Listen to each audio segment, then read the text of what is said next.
Oh, okay, that's all right. That's all right. I have short clips, the one that I show you in my video essay, but not that long, probably like Yeah. 6 minutes only, just to give a brief overview about Indonesian cinema. So that's it.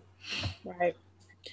Yeah, I focus on Disney and Spielberg, but it's kind of an overview of how Hollywood images children and childhood, which in turn raises expectations Mhm. about what childhood is and should be. So that's kind of, So it's and I good to thought know about it. because yeah, Yeah. because Hollywood is the mainstream of cinema, even in Indonesia. So this is good to know Right. from your perspective, especially Well, Spielberg as well.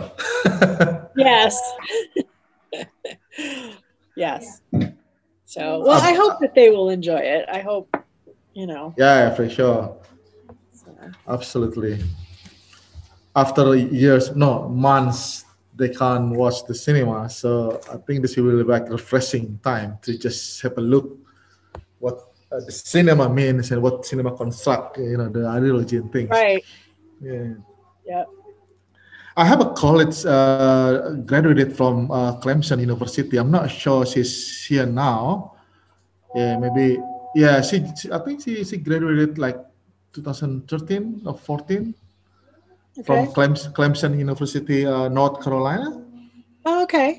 Yeah, she's a Fulbrighter, but I'm not sure she's here. She says she will come because she missed her, U.S. friends Right. after a long time.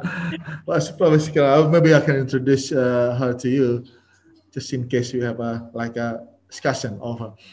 And Okay. also, we expect you to continue our collaboration in the future.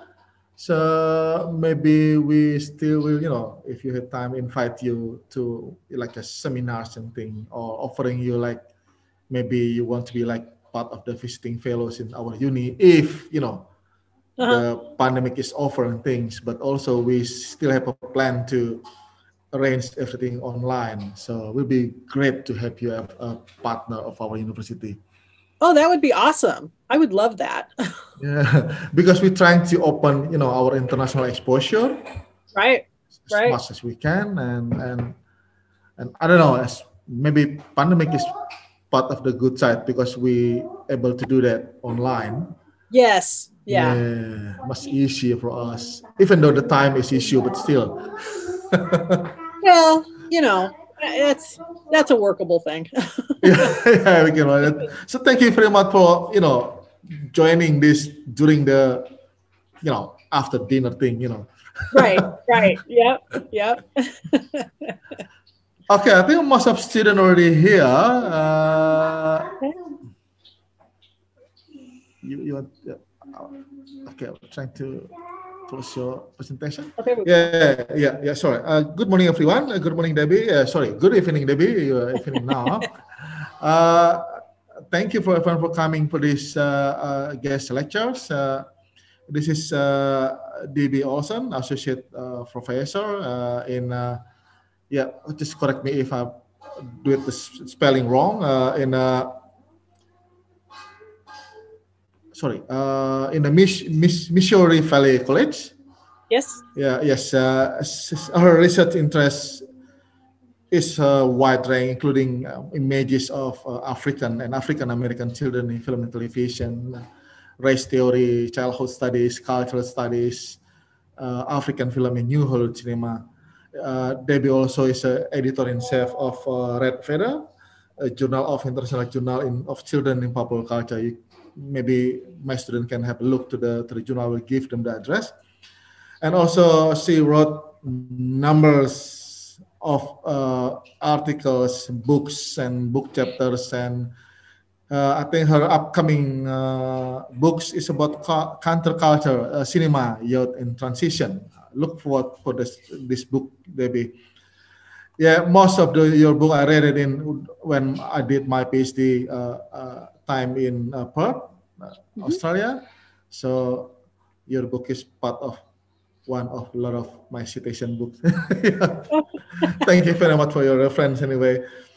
yes. Uh, okay, before Debbie will present her presentation about children in Hollywood cinema, I will give a brief presentation about not about Hollywood cinema, but about Indonesian cinema, because I feel like we Indonesian cinema and Hollywood cinema might have similarity in a way, but maybe no. We can discuss it later. But I will give my brief overview about what happened with children characters or children representation in Indonesian cinema from early beginning until this period. So maybe like 10 minutes and less. Thank you.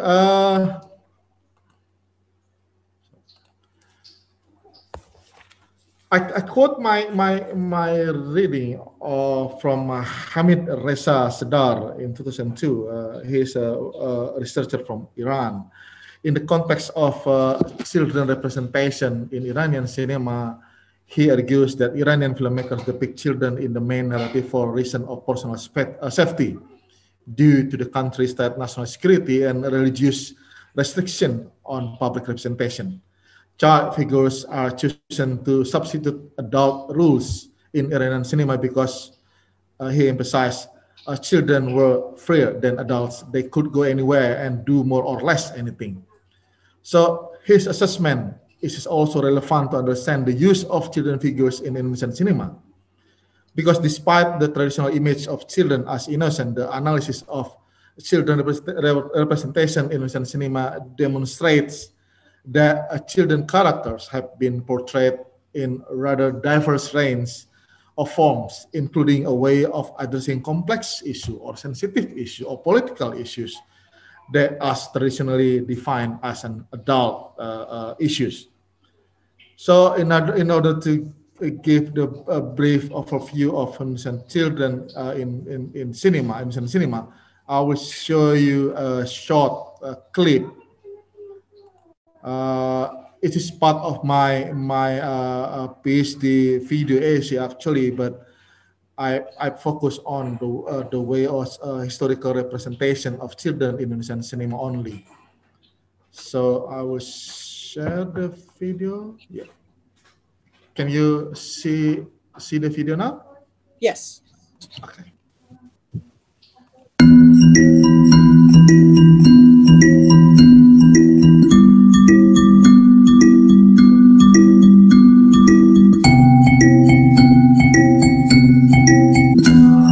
Mereka adalah orang-orang yang masih eksploratif gitu. Bentuknya, cara berpikir mereka bentuknya adalah pertanyaan-pertanyaan.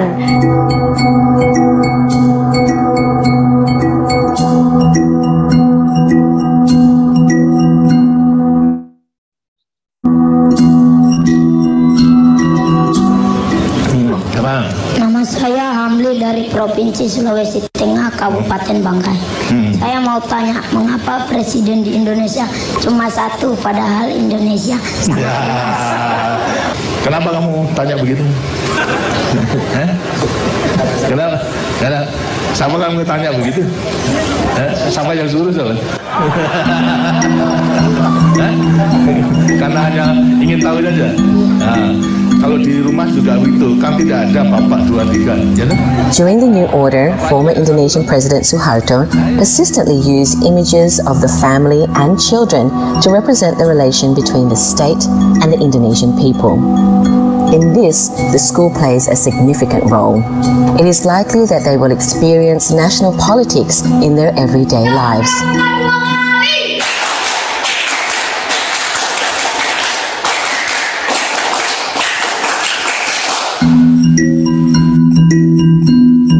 Children in Indonesia are not absent from political agendas. They are represented as innocent, but their life world is far from the classical tales of purity and fantasy.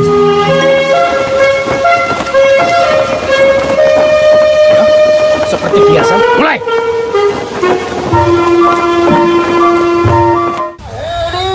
Indonesian children are often used to convey political agendas to the nation.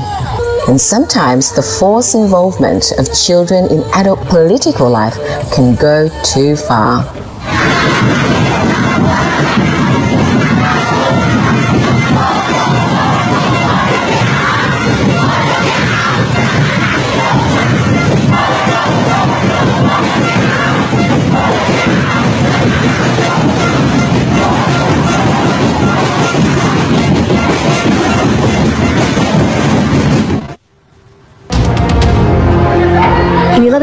setelah terjadinya ledakan bom bunuh diri di pintu depan Polrestabes Surabaya. Seorang anak tampak selamat dari ledakan tersebut dan diselamatkan seorang petugas polisi. But how have children been depicted in Indonesian cinema?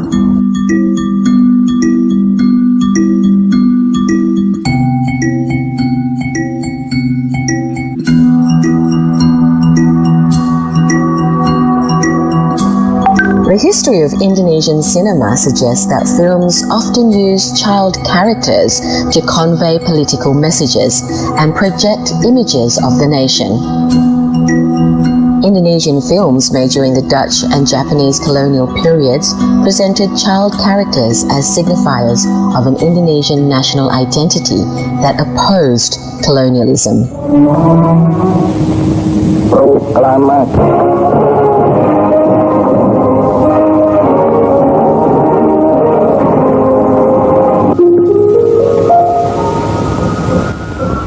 Post-colonial Indonesian films used banal nationalist symbols such as flags and images of military marches as part of a nationwide strategy to build patriotism.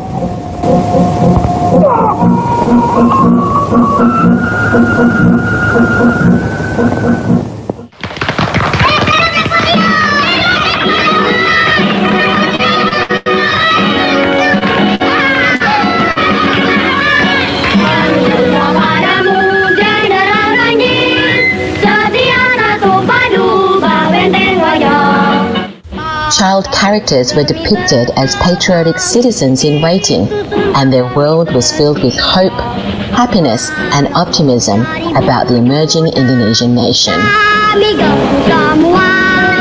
Bikin apa kamu di sini? Tidak, Bu. Kau mau tahu urusanku ya? Tidak, Bu. Kecil mau tahu urusan orang. Aduh. During the new order, children were represented as uniform and submissive, as fully integrated into the social structure of the family. Ari tahu, dalam keluarga papa tidak ada yang mencuri. Mencuri itu hina.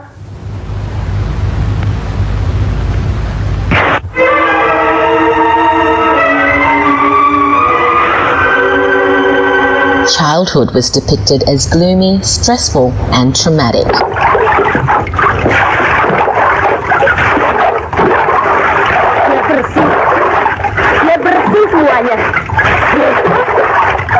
In 1982, Suharto sought political legitimation by presenting himself as a father of the nation in the state-sponsored film Serangan Fajar.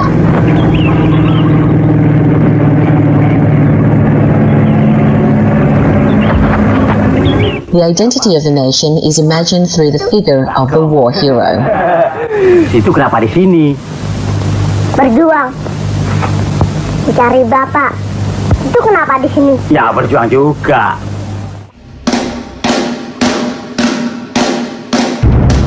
After the fall of the new order in 1998, Indonesian filmmakers started to favor diversity. Tim Setiawan telah mengikuti Pesta Tahun Baru Cina dan itu menjadikannya sebagai seorang Cina sejati. Untuk Timi! Untuk Timi! Untuk Timi! However, the tendency to construct representations of children as ideal citizens remained strong. The memory of post-colonial patriotism reappears. Once again, banal nationalist propaganda is heavily used.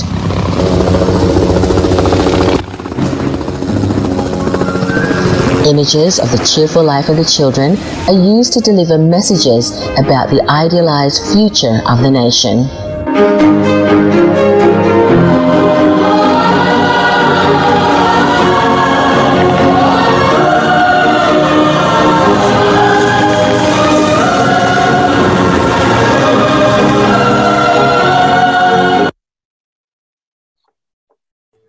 That's a brief overview children presentation in cinema. So, explore the children in various backgrounds and narratives.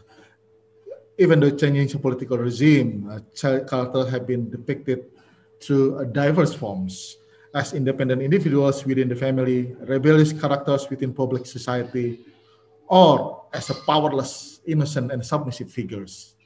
Among this diversity, child characters, despite constantly changing ideas of nation in the larger political context, have consistently and persistently been used to represent models of the nation in Indonesian film. So children be used in Indonesian cinema as a tools to represent the country, represent the nation. So now we look forward to how you read as children in Hollywood cinema. So the time and virtual Zoom is yours, Debbie.